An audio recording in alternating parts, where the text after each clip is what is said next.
व्यवसायाने डॉक्टर असलेल्या सुचित्रा मॅडम अलीकडेच श्रीनिधी या वृद्धाश्रमात राहायला आल्या होत्या.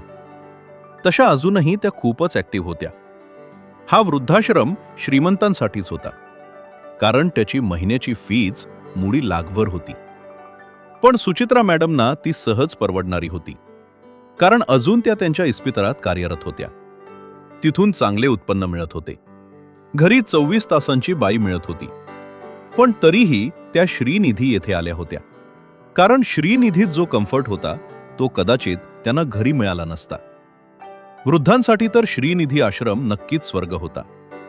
हातापायाशी नोकर होते, डॉक्टर, मनोरंजनाची साधने, इनडोर आउटडोर खेळ, शिवाय समवयस्क आणि अत्यंत सधन सुसंस्कृत मित्रमैत्रिणी होत्या.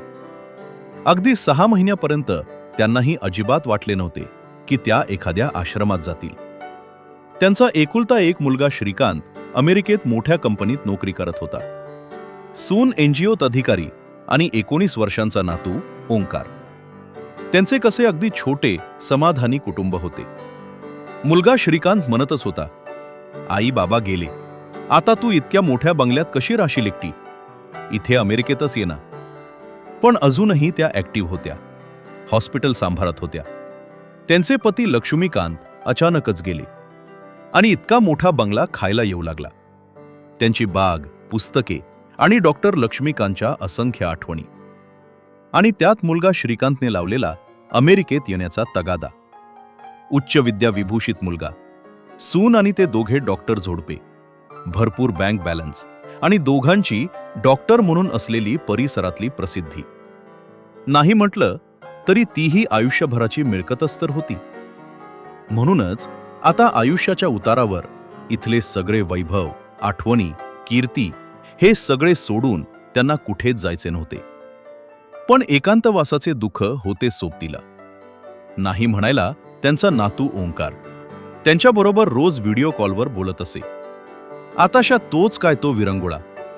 तशा त्या श्रीनिधी आश्रमात छान रमल्या होत्या. म्हणजे त्यांच्या बंगल्यातही जो कम्फर्ट मिळाला नसता तो त्यांना इथे मिळत होता.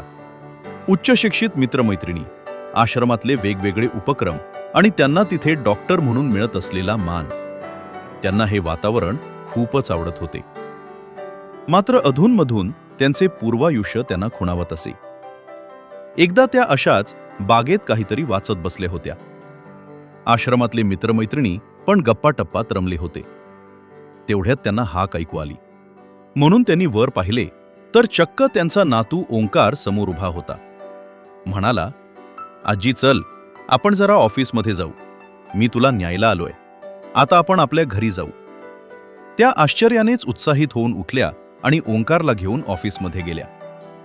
ओंकारने तिथे असलेल्या व्यवस्थापक करुणा मॅडमना सांगितले, मी इथे डॉक्टर व्हायला आलो आहे, मला इथल्याच कॉलेजमध्ये ॲडमिशन मिळाली आहे आणि आज मी माझ्या आजीला न्यायला आलो आहे. आता सध्या तरी ती इथे राहणार नाही, आम्ही एकत्र आमच्या बंगल्यावर राहू.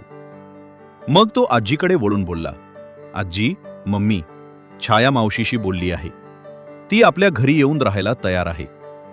छाया मावशी तुझी नीट काळजी घेईल आणि आता मी आलोय इथे डॉक्टर व्हायला.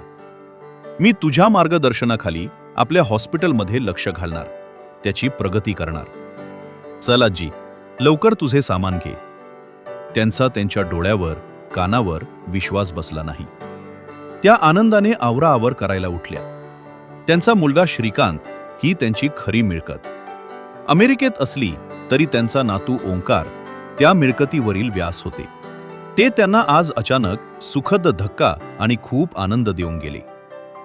ओंकारने त्याचा एक हात त्यांच्या खांद्यावर टाकला आणि तो आजीबरोबर हळूहळू पावले टाकीत आश्रमाच्या गेटच्या दिशेने चालू लागला.